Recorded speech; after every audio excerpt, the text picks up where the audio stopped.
I just want to inform Senior Counsel Honorable Tiende Amolo that part of the reason they're having problems is the entire legal team was men.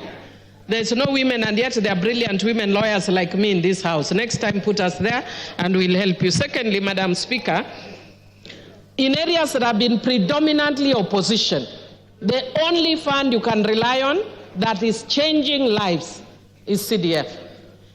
Third, Madam Speaker, in my own constituency, I have seen us move from mud-walled, grass-thatched schools to permanent schools.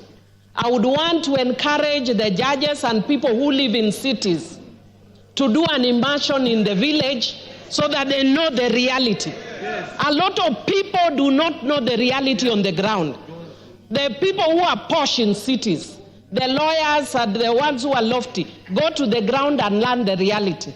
Madam Speaker, I would also want to say that in relation to the law, our judges, especially Supreme Court, have been very liberal and progressive in interpretation of the Constitution. That is why they even interpreted the Constitution to include gay rights. But when it comes to development, then they start telling you, Montesquieu, separation of powers. I have no problem with separation of powers as espoused by Montesquieu many years back. But Montesquieu does not come from my village, Kolo, in Rusinga Island. He does not know what people go through. That is a very good concept, but something good is finally coming out of Africa, which is the issue of NG-CDF. Development. And Madam Speaker, I was just discussing with Honorable Tiende Amolo that we must be brave as lawyers.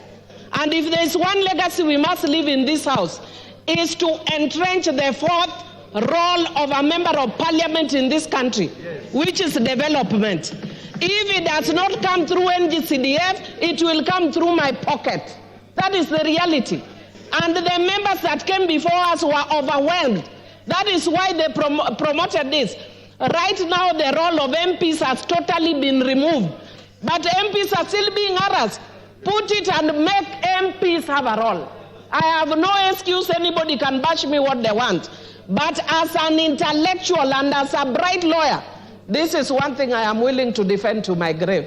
Bora usiguze NG-CDF. Wengine wanasema bora usiguze mulima, mimi bora usiguze NG-CDF. Hapo tutapigana. The Honorable Member for South Mugirango.